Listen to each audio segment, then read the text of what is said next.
All right, what is up, everybody? This is Brandon from ComixKings, and over here we got Ryan from Ryan's Comics Reviews with another episode of Hall of Fame, Hall of Shame. How you doing, Ryan? I'm good. I'm excited to get into this week's episode. For sure, man. And this week we're doing Captain America and the Winter Soldier keys for the show Falcon Winter Soldier has come out. How are you liking the show so far? I think the first episode stumbled a bit. I think the action was fantastic, but quite frankly, I don't care about Sam Wilson's boat, so it was a bit boring. But it shows promise. I think it's going to get better, like most of these MCU shows are going to, or like WandaVision did. But the first episode was a little bit slow, but nonetheless, we're talking about two great keys that are heavily speculated in the show and some that are increasing in value and great stories, both of them. We got Captain America number 333, that's 333, which is the issue where John Walker takes up the mantle of Captain America, which, spoiler alert, you saw at the end of Falcon and Winter Soldier, which was, in my opinion, a little too early. And then we got that going against Captain America number 6 by the Ed Brubaker run, which is the first appearance of the Winter Soldier. Both these books are amazing. So I'm really excited to get into these books. So starting off, let's just jump. Man. No, sorry. I thought you were going to jump in with Cap 6. No, yeah, I'm really excited. Both of these were really solid this week. So 100%. And we got Chet Scotland in the house. How are you doing, my friend? Good to see you. And then when people start jumping into the chat, leave a comment, and you will be on the show forever and ever and ever. And if you are catching the replay, big shout out to you guys. I'm supposed to tell people to like and subscribe to the show, but I feel like if you like the show, you're already feeling inclined to do so. So I don't really like saying, hey, subscribe to me, but do it, I guess, because every YouTuber is supposed to say do it. So do it. Anyway, let's jump right into Captain America number 6. This is by Ed Brubaker and Steve Epting. As we know, this is like probably the most defined modern era Captain America run. So what we got going on is Sharon Carter, Agent 13, who we know from the movies. She got kidnapped by General Lupin and the Winter Soldier. General Lupin actually killed the Red Skull in this run. Okay, so he's been dead for about, I think, 2 or 3 issues now. So we're kind of just dealing with whatever plan he has to bring Hydra back into the fold. Okay, so we see him, he kidnapped Sharon Carter, and he's setting up his plan with the Winter Soldier into luring Captain America into this trap. Okay, Nick Fury is talking with Agent Tapper, who is a dude that was created during this run. He's kind of a nobody, but we might see him in the show just because we don't know what's been going on with the downfall of S.H.I.E.L.D., because Agent of S.H.I.E.L.D. didn't really pick up those pieces. They went on their own adventure, and we never really dealt with any of the groundwork. So we might see him. I actually think we will. But we have Agent Tapper and Nick Fury having a conversation. He's like, don't tell Cap. Cap's doing his own thing, but our job is to try to locate Sharon Carter. As we know, he'll eventually meet up with them, not later on in the book, but then we flash forward, we go see where Captain America is, and he is out at the fort where Bucky died. So he's dealing with all the repercussions of that, all the memories, and he's questioning himself why he's feeling all these memories, because something is misplaced in his search. Okay, he's having mad PTSD. Right, he's having a lot of PTSD. He's having like a lot of like mixed emotion of why he's even there in the first place. And he like puts all the pieces together, and we see like a bunch of flashbacks to when he was in World War II, fighting alongside Bucky and the Howling Commandos. It's just a great sequence. Okay, it's a super good sequence. If you guys have not read this issue, I highly recommend reading it. It's a key first appearance. It's the Winter Soldier's first appearance. I would read the whole run, to be honest. The whole run. Yeah. I am actually rereading it right now. I'm on I think I got to issue 20 last night. I read like 5 issues last night. But, wow. So like I read it today. I reread this today, and I'm like, oh, I can do this back of my head. But when you go back and you're just going through Cap's journey, you're really admiring all the little details. They're like, this makes so much sense. It's paying tribute to all the classic comics from the Silver Age, from the Bronze Age, of the tales of Captain America. So yeah, speaking of what we're reading right now, I'm reading Mark Waid's definitive run on Wally. He was a great Captain America writer for a long time. 100%. Mark Waid is probably, if I went through all my collection, I would say between him and Bendis, those are probably my 2 heavily focused writers. And it's like completely accidental that I got picked up Mark Waid. It's like he's like a silent dude. He's like a silent writer that like everyone overlooks. But it's like, no, your collection is like heavy Mark Waid. Nobody talks about him enough. Right. Mark Waid is not someone we really talk about. It's like after it's like if you're a DC fan, it's like, oh, Kingdom Come, but Yeah. Kingdom wasn't even his best story. He's Tower of Babel, which I'm sure everybody knows about, but Yeah, most people don't know it was written by Waid. yeah, it was mostly written by Waid. Actually, it was the first part was by Morrison, the second part was by Waid. Yeah, it's basically the tail end of Morrison's Justice League run. Right. You know what else is Mark Waid has done a whole lot of stuff for DC. You can't even. I mean, I'm sure the reason both of us love him so much, his Daredevil run is probably my second favorite behind Zdarsky's. It's fourth. Mine goes Miller, Zdarsky. Well, Zdarsky doesn't finish yet. It goes Miller, Chip, Waid, Sewell. That's kind of my. Where's Bendis in there? Oh wait, Bendis. I'm not done reading Bendis. I'm not done reading it. I keep forgetting about Bendis. You gotta finish it, dude. You gotta finish it right now. But I'm loving Bendis so far. Maybe that'll work its way onto the list. But I haven't read it, so I'm not going to judge it. It's great. I know. I am it's great so far. But anyway, we're talking about Captain America. Yeah. We can save this for another time because we can talk about our favorite Daredevils. We can talk about our favorite Mark Waid stories. He's written a lot. What hasn't he written? But, exactly. So anyway, Captain America realizes after like putting all the pieces together, he's like, Sharon is kidnapped. So then he calls Nick Fury, and he's like, you basically calling him a dick in so many words, which we saw in the movie Captain America and the Winter Soldier. Kind of like the secrecy of Nick Fury was really prominent in that movie. So this is like a very clear parallel. Okay, so if you were a big fan of the movie, you're really going to enjoy this run, especially because the Winter Soldier does have his flair coming up in this issue. It is his first full appearance. We saw like cameos here and there, but this is the first time his full face with the arm and everything, and he's pointing a gun at Cap's face, is all there in the panel. So Cap rescues Sharon Carter, and she says, oh, wait, they lured you here on purpose. And she's like, it's Bucky, the Winter Soldier. The dude we've been looking for is Bucky. And Cap just like freezes. Right at the time where he like freezes, Nick Fury and Tapper come in, and then a bomb goes off. Nick Fury is like somewhere else though, so he's not around Tapper when the bomb goes off. So Tapper dies, and that was the whole point of luring Cap into that. Was a Lucan and the Winter Soldier lured him into the trap to free Sharon, but to blow a bomb up and kill several agents, which they wanted to like prove a weakness in Captain America, which they just wanted to break him. Yeah, absolutely. They also wanted the Cosmic Cube, which, as we all know, in the movies, it's the Tesseract. There's the Cosmic Cube, and that was like the legacy of the Red Skull. Was what he didn't finish with the Cosmic Cube. That's what Lucan really wants to do. So then we ended off with that, and he's like, and he's like, we're right there. This is what I wanted. Boom, and we end the issue. The key thing was that first appearance of the Winter Soldier, of him pointing that gun at Captain America, Bucky Barnes.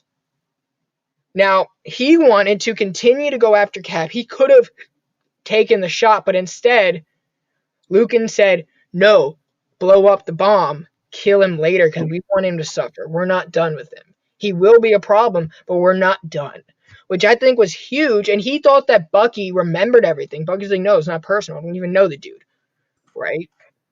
Yeah, absolutely. I'm just looking up right now. This maybe you can lend. I don't know what came first, this or Under the Red Hood. Under the Red Hood was 2006 or 2007. Yeah, around then. And Winter Soldier was 2005. Yes. Well, those two stories are really, I wouldn't say, I guess because Red Hood comes after. Red Hood's a ripoff of Winter Soldier, but they are very similar and just in their structure. But their ending kind of it diverges from that path. But no, it was really cool to see Bucky's looking through the sniper scope, ready to take out Cap, and then he's like, no, it's not part of the plan. Right. Which I thought that was huge in this book was, I mean, of course, Brubaker has a lot more to say, so he's not just going to shoot Cap in the head and make him call himself Rick Grayson. And make him drive a taxi for a living. But obviously Brubaker knows better than Danny Dio, so we're just going to go with that. So, and then the art, Steve Epting's art at this time, I don't think there was a better artist, more better suited for this kind of book, because when you look at it, this is very much formatted like a Gotham City, right? All like the close corners, all the different angles. I'm like, this would be so sweet if it were Batman. But it's not. I It's Captain America, which makes it even better because it's so rare that an artist is able to capture those angles of Captain America on like the rooftops, right? That's like stuff we'll get in a movie, and we did get it in a movie. We got like these exact same parallels. So I'm a huge fan of the Winter Soldier. I'm not really. We were kind of talking about this off screen, but I think one thing this book lacks is what the movie did, right? So if you look at the Winter Soldier in the movie, and this goes for any kind of time you use a storyline so recent, because there's nothing following. This book was in 2005. Since then, the Winter Soldier had a solo series with the mhm. Scarlet Mayo covers, but it wasn't as seminal, wasn't as well known, so that they weren't really going to use it in a Winter Soldier solo film because they also didn't have a lot to bank off of. So what are they going to do now that his main story, his main arc has already been used in the movie? It is the Planet Hulk situation all over again. You've kind of ruined the character because you don't have any other stories. Which, if you guys know with the Hulk, after they use the Planet Hulk story, what's the next seminal story after Planet Hulk is World War Hulk, but they didn't have the cast of characters. So what do? They turned him into Professor Hulk and made him a shit show. That's kind of what the MCU is doing to the Winter Soldiers. They don't have anything else to go on, so they're just going to make him a nuisance in different plot points. Like you look at him in Civil War, you kind of look at him a little bit, in other movies, and it following that, and it's like he's just there. He's just there. There's not really. I'm hoping we can get more of a plot push for him now in the Falcon and Winter Soldier, but I'm not feeling that vibe from post Captain America and the Winter Soldier movie. I I think what I will say about the first episode, and I'm gonna talk for a little here about just my thoughts on the Winter Soldier. But from that first episode, they definitely seem to be delving into his character a bit more, dealing with because the movies they mentioned it, but never really went into detail, like the ramifications of what this does to a person mentally. What's up, tomorrow? That's my guy right there. Glad to see you. Hope you're having a good night, brother. So essentially, they don't really dive into, Bucky's obviously reformed in the movies pretty much, and they don't delve into like what this has done to his psyche. And I think they will do that. So I'm really excited for that. Now, I think the Winter Soldier. Now, of course, it's me, so I have to make a Jason Todd reference. Oh, I oops. No, but I think we can both agree Jason Todd relatively was well handled in the sense of like maybe the direction wasn't clear, but he went from kind of like this one note, yeah, you let me die thing to now he has many more layers. As much as I don't particularly like Scott Lobdell, Scott Other than when he signed your books. But anyway, I mean, the run is the book, the Rebirth and New 52 run as a whole. He gained, friends and family, and that kind of defined his character. He's kind of with the Bat family again, which you can disagree with, but there is a vision there, Right. making him his own character. Whereas the Winter Soldier, I think, has lacked that treatment, and it's kind of, I mean, besides the movies, he's kind of in obscurity in the comics. Yeah, he's kind of like they don't know what to do with him because it's like he's a good guy Punisher in a sense. Yeah, and the problem with that is that's kind of what Jason Todd is, and you have two options. With a sword though. Yeah, exactly, but the good guy Punisher thing, you can't really do that because the Punisher's a bad guy. Like he's a good guy. He does the things for good. Like, he's killing drug dealers and pimps and whatever, which, maybe you could argue that he's killing the bad people essentially. But like Hey, the what the whole thing, you doing, what's bro? up? You see you in the chat. The whole thing is like you can't really be a good guy Punisher because then what everything that's special about the Punisher is taken away, and he's just kind of this. He's kind of like a little bit more brutal Captain America, kind of. I liked when Bucky took over as Captain America, like that Secret Invasion era. But they don't know what to do with him after that. Then let's either make him the next Captain America, but he's been around for twice as long, but same age, right? They're the same age, so you can't really. put the two together. It's like you just have to look towards the next generation, because I think it's too late. Because right now in comics, is Captain America's legacy is already going to the next. So where's Bucky's going? Yeah, Right? I don't know. Maybe this is a hot take, but I much prefer Sam Wilson as Captain America to Bucky. You mean this Sam Wilson?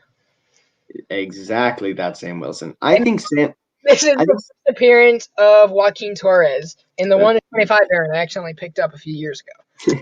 but like I think the thing about Bucky is like dude, I hate people who are super into the MCU, like super into it without knowing the comics. No, without knowing the comics, like the people who are like super into it and are like, oh yeah, well in this movie, this. I'm Yo, like, you're on my channel. Like, get ready to throw hands. Okay. Anyway. no. I mean that like that Marvel Cinematic Universe. Right. And like, oh, I just. So the Chris Evans fangirls. Like everyone who's just like, oh yeah, well they did this in Endgame, and it's like, yeah, well we have like 90 years of continuity to reference, like in the comics. When these dudes are speaking, I'm always learning. That is the goal, man. If you guys want to throw in your opinions about Falcon and Winter Soldier, go ahead. If you guys want to talk about any of the books we're talking about, go for it. If you have a question for us, go for it. And we'll be happy to answer it on the channel. But anyway, the next book we got to talk about, before we get to the sword, and before we see which one's in the Hall of Fame, which one's in the Hall of Shame, we got to talk about your book, Captain America 333. Yeah, so Captain America 333, kind of a cool number for this to come out on. One of my favorite covers. Yeah, the cover's awesome. It's basically Cap's costume, and the title is "Who Will Be the Next?" and then title Captain America. It's written by Mark Gruenwald with art. Yeah, that's awesome. With art by Tom Morgan. And the kind of in Miller's Daredevil-esque, every issue is titled something, kind of dramatic and cool. So this is The Replacement. The Replacement. And essentially we start with bureaucrats, kind of like this Department of Defense, sort of, government officials talking about, hey, Captain America has resigned. He's given in his shield and his costume. We need someone. We need it. Essentially, they spend about 6 pages saying we need a new Captain America because Captain America is so vital. And how are our approval ratings going to look if Captain America resigned under this administration? Now, they talk, actually, to bring Daredevil back into it, they talk about two. Bring Fury into it. Why would you do that? They talk about two kind of failed next Captain Americas, in probably the most famous one, Nuke, who obviously appeared in Daredevil Born Again by Frank Miller. And this, I had never heard of this person, but G.I. Max. Oh, that was like someone who was like a one-off. It was like okay, so Gruenwald was an editor before he did this, okay? Mm-hmm. So, obviously he had like a very like good sense of when all this happened.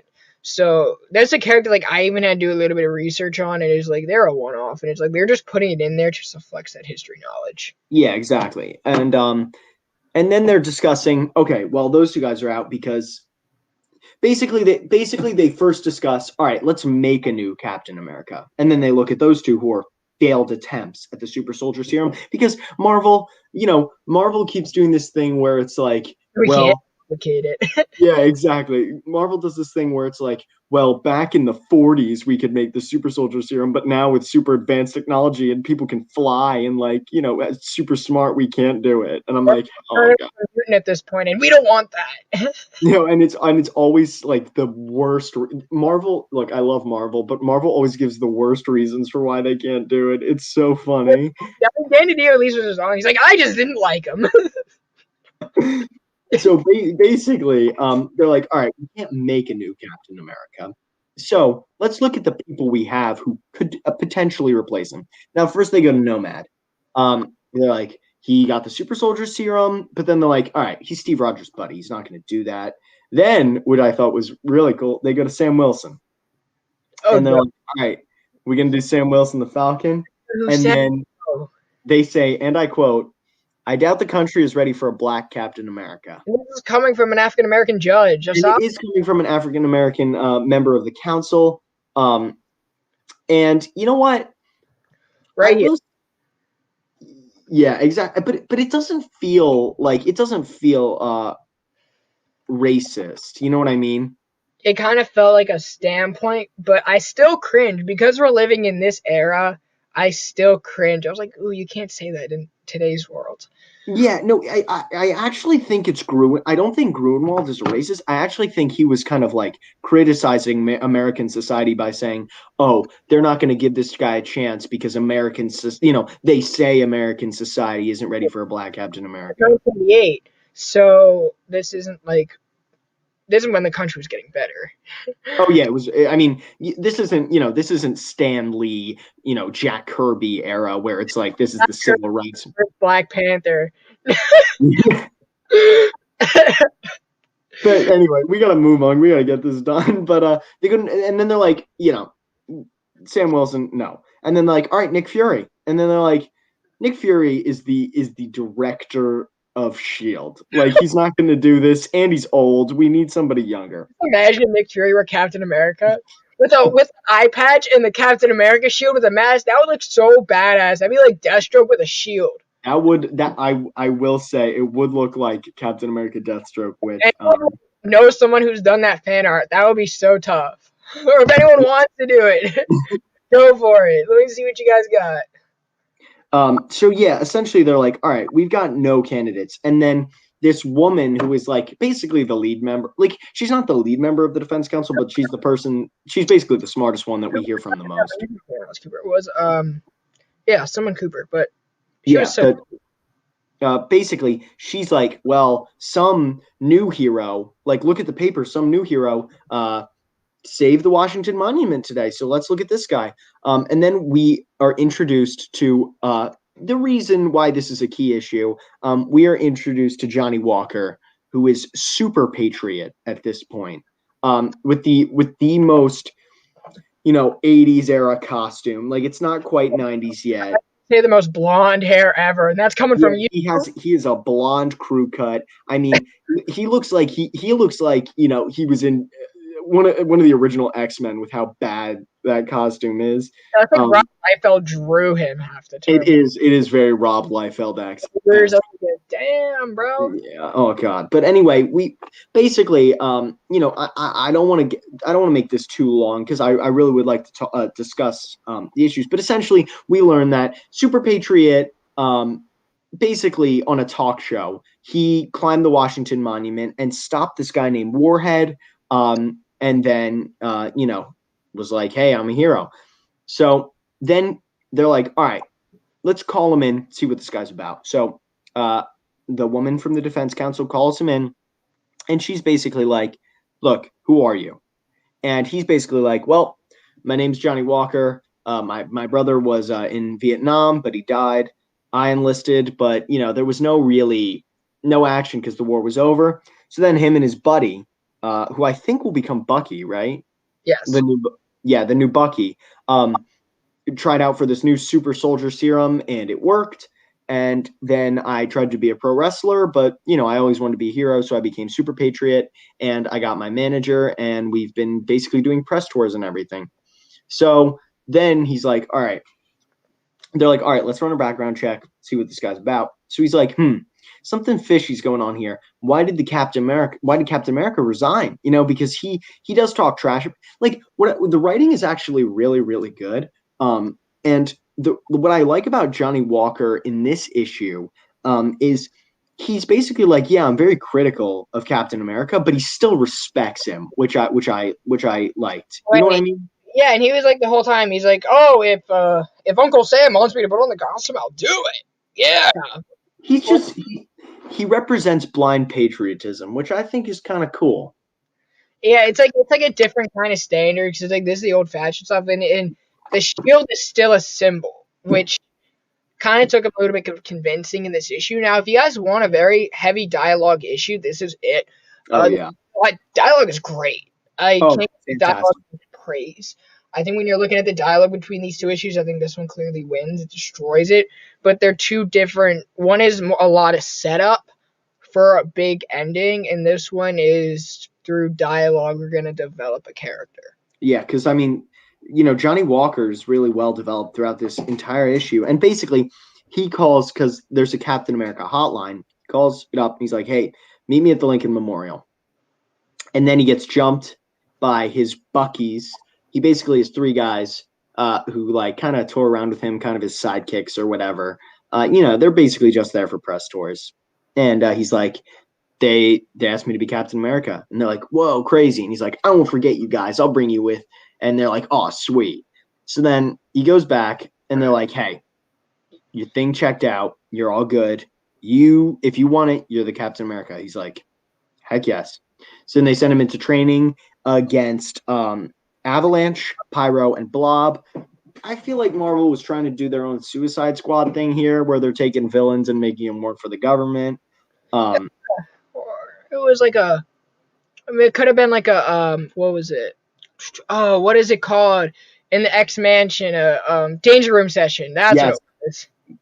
Yeah, and they're like, yeah, these guys do favors for us, and we pardon them. Or in America Hotline, Chamorro says, well, in Infinity War, in the Spider-Man movie, there was a Captain America detention.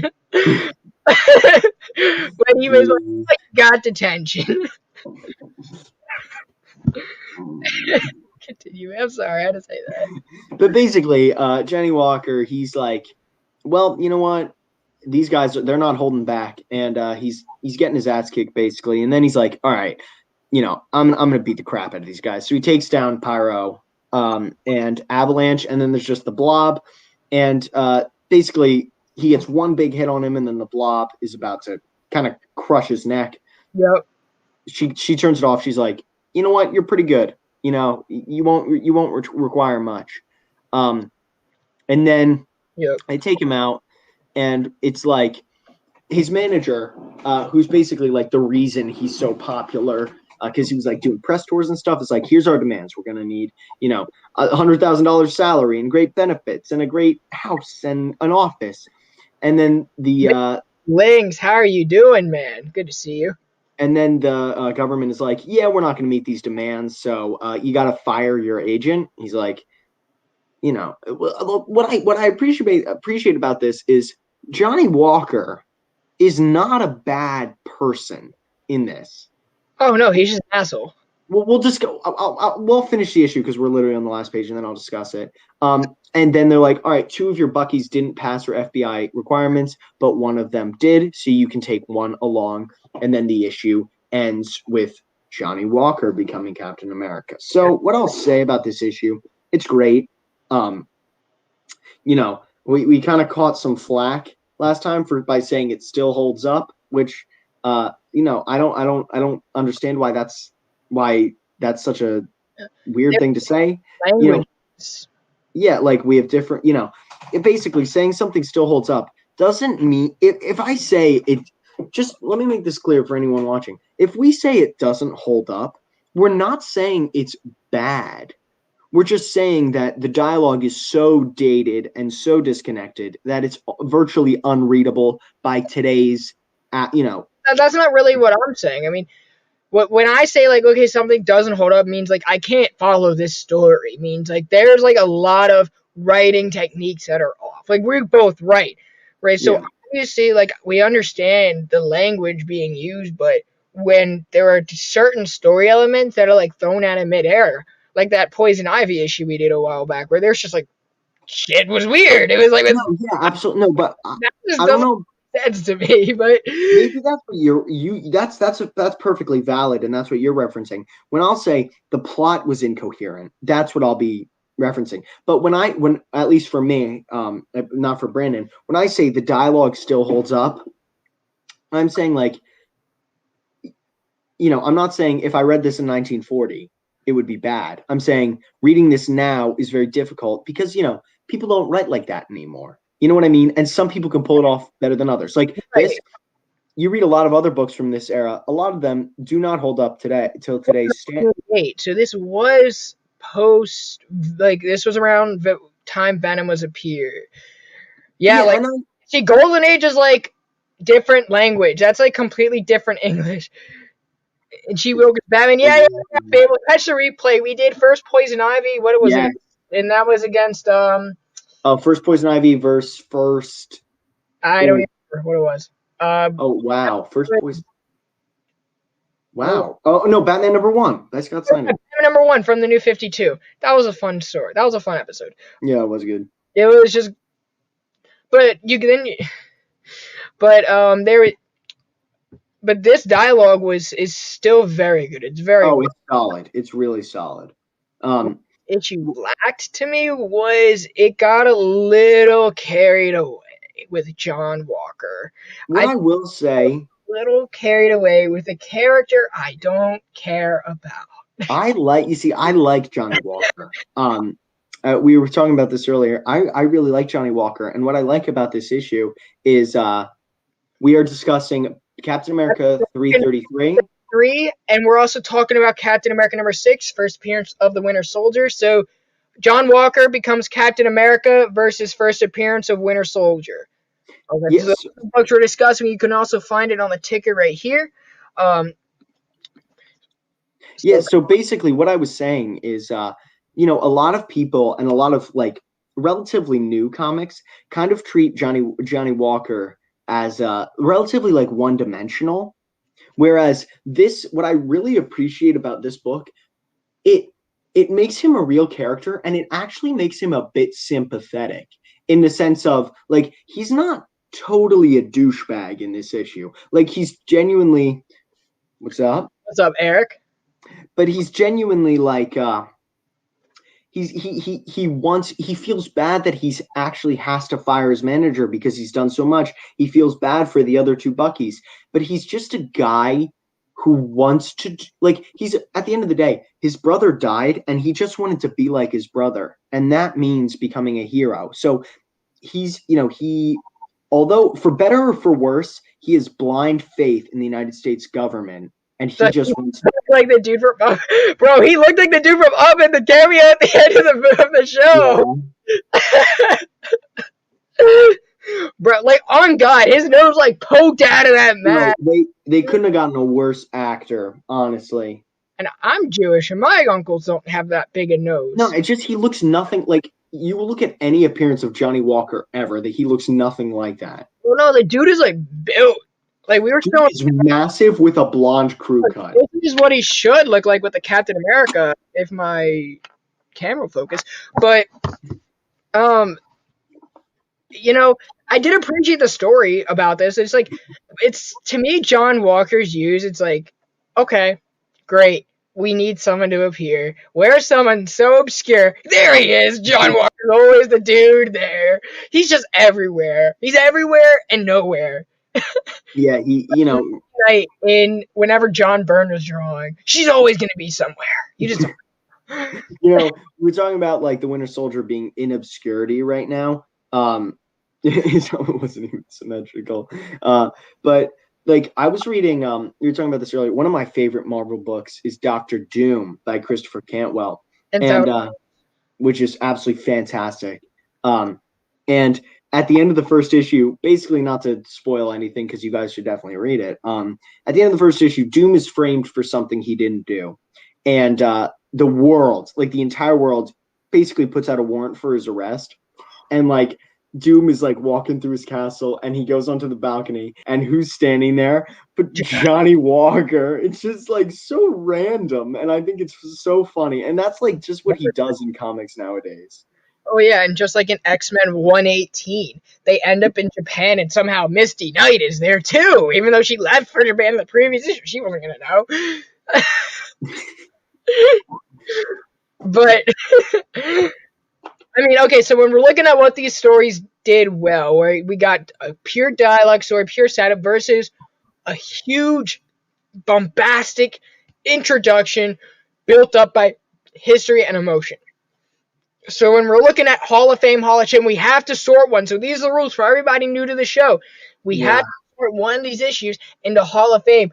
We have to sort one into Hall of Shame. If you guys want to throw in your opinions in the chat, go for it.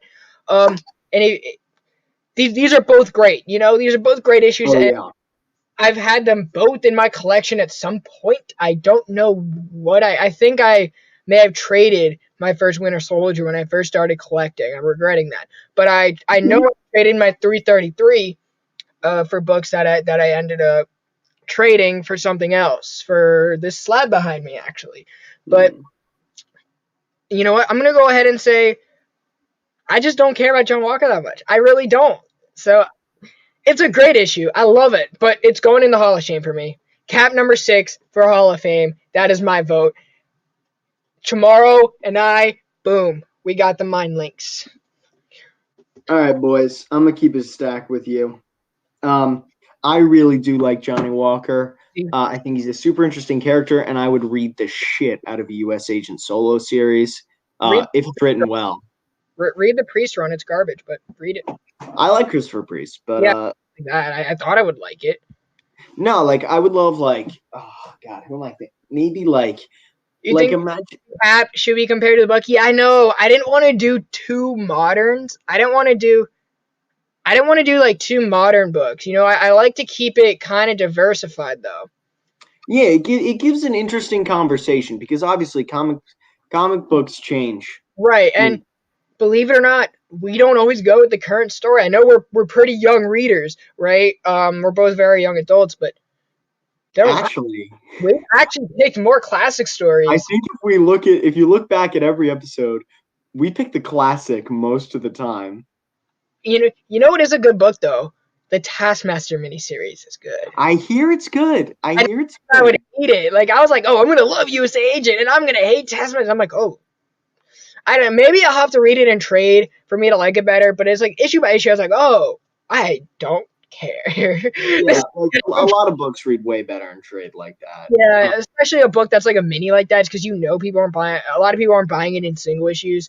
So I think Priest is like writing that for trade rather than as Deathstroke, where it's like if this don't sell, then if this don't sell, they're canceling the book. Then it's gonna say it ain't gonna sell. But yeah, I'm loving Jed MacKay too. He's a very sleeper writer. You know, he's doing a lot of good things in Marvel right now that no one's picking up on. He's like an Ed Brisson, except he's doing more fun characters, like lighthearted characters. Yeah, Jed MacKay's been killing it. Yes, sir. See, we're all in agreement there. But Ryan, where are you going for Hall of Fame, Hall of Shame? I'm gonna, like I said, I'm gonna keep it stacked with you boys. I really love Johnny Walker. I think he's a great. Yes, definitely. I think he's a great character. And honestly, the Winter Soldier, I read the Thunderbolt series and I did not enjoy it. Like nothing besides the Brubaker run has actually made me enjoy the Winter Soldier. Maybe that's just me. Honestly, I like I said, treatment. He's gotten too much of the MCU treatment. Exactly, and I don't like the direction it's kind of this parasitic circle where the MCU is going to make him lighter and quippier and funner and less of a cold-hearted killer, which is interesting. And then by a Nazi organization. Yeah, and then that's going to translate into the comics because they want people to read comics, but they want people who watch the movies to read comics.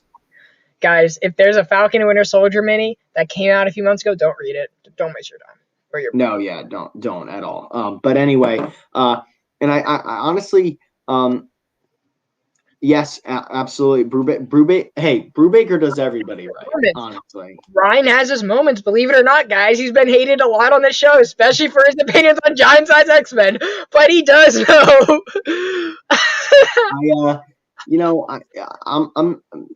I'm not always right, but I do keep it a stack with you boys 100%. I'm going to tell you exactly what I think. But I will say, I'm going to put Cap 333 in the Hall of Fame. But I always have to explain myself when we have two good books like this. Ed Brubaker's Cap run is one of my favorite Marvel comics of all time. You want to talk about somebody speaking facts? I was the old co-host. So funny story. The old co-host to the show. We were planning out books we were going to throw out for Falcon and Winter Soldier and for WandaVision. Now, obviously, we didn't do anything for WandaVision because we were a bit of a hiatus with the channel. But for Falcon and Winter Soldier, I'm not doing this garbage. right? I'm like, I'm not talking about that. I don't even want to give it. I don't even want to buy the book. I don't want to give it the digital treatment. I'm like, yeah, I've read the first issue. I have the first issue. I was like, this is garbage. But Yeah. anyway, you're going 333 in the Hall of Fame. I just love Sharon Carter. I'm sorry, she's I also do. Don't get me wrong, I do too. That's a Hall of Fame any day. But so we have a tie. So we're gonna leave it up to the chat. Yeah, absolutely. So you guys, the chat gets to settle this tiebreaker. Okay? So far we have Fable saying Cap number 6, Hall of Fame. Missing Link says Cap number 6, Hall of Fame. And Chamorro says that is the Hall of Fame issue. So I believe it's settled. Absolutely. Yeah. And dude, I have no problem with that. No problem at all. They're both fantastic issues. Honestly, Yeah. I think if you open yourself, yeah, it was tough because this book actually made me appreciate John Walker if I liked his character a little bit more in other stories. Like, this made me care about his character, but everything people have done since just was like, I don't care. I agree with that.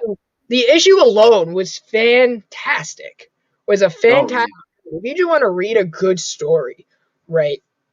I can't give that issue enough praise. It just doesn't beat First Appearance Winter Soldier. It doesn't beat it. It doesn't beat Brubaker's Captain America. It is probably one of the best Captain America. It's probably one of the best Captain America runs of all time. Like, I would say it's the best, quite frankly. But yeah, I don't know if I'm ready to put that past what Steranko did on the character.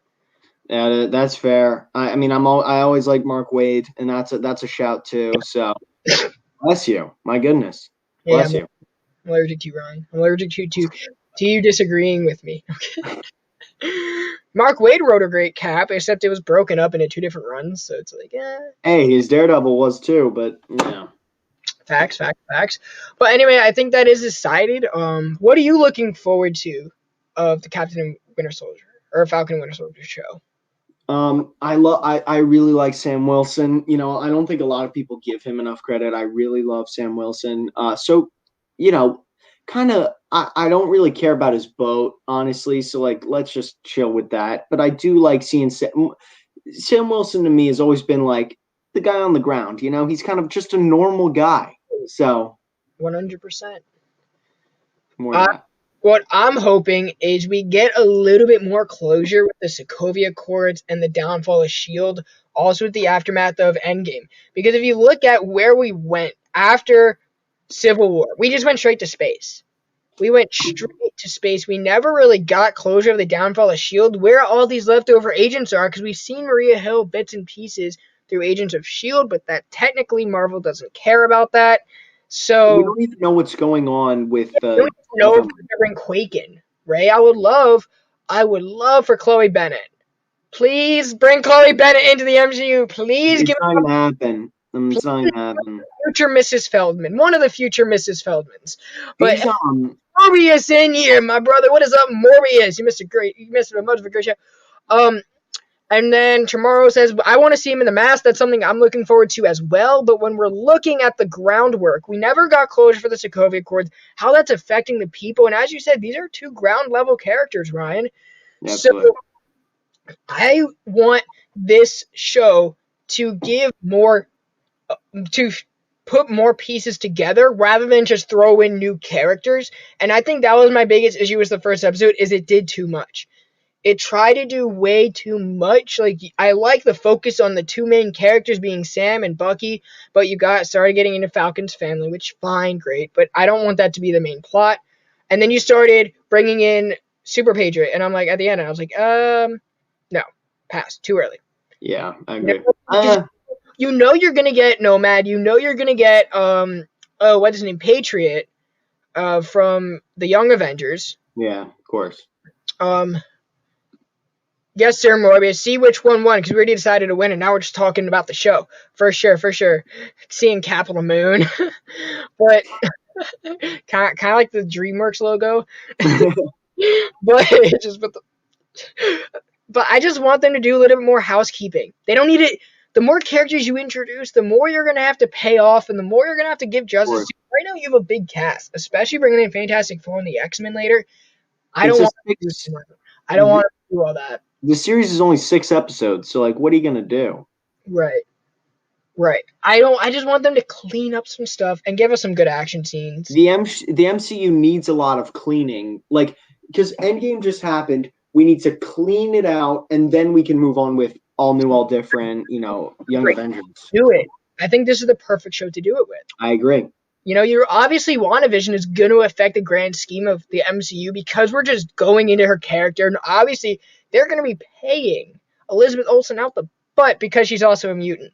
So like, oh, you're the bridge because you're the only one of them still alive. They're in canon, still alive. Fietro, my ass. But Ralph Boner. But I was like, obviously you're gonna affect that because she's already with the Darkhold. She's already going with Doctor Strange, who is again another key character. So if you guys want to hear my speculation for that, go to your Strange Tales. Start collecting your Strange Tales now because they won't be around in a little bit. Your Strange Tales and your Thors. Thor, definitely. Go back to those. Your Journey into Mysteries, your Strange Tales. Anything dealing with early space in Marvel or like early magic, pick that up. I think we'll see Nova too pretty soon. I think we're gonna see Richard Rider. We're definitely gonna get our Warlock. But, oh yeah, absolutely. Even though James Gunn is holding that from us. You're not gonna know about it until the movie, I think, with Warlock. Yeah, and it's like that's just gonna be a whole reveal on its own. But anyway, that's really my goals for this show. Just give us some groundwork. Just give us that stuff on the ground. Okay. Absolutely. I agree completely. And I think that's a great way to end the show. Anyway, thank you guys so much for tuning to Hall of Fame, Hall of Shame. I posted both of our Instagrams in the description below. You can find Ryan out on Ryan.Afgar on his Instagram, or you can follow him on YouTube, sub to his channel. You can just click on the link of mine. His is directly linked. It is Ryan's Comics Reviews. If you want to know more about DC Comics and Batman books, this is your guy. Okay, he's kind of the Batman guru. Thank you. It's the nicest thing you've ever said. Oh, look at God! Don't get used to it. But but anyway, you can sub to. I don't want to tell you to sub to my channel because I feel like you're already inclined to do it. Fine. If you won't say it, sub to Brandon's channel. I'll say it for you. Fine, do it. Go for it. Give the video a like because I'm supposed to say that too. And I'm glad you guys enjoyed the show. This is definitely one of our better shows. Thank you guys so much for everything. Hope you guys have a great night.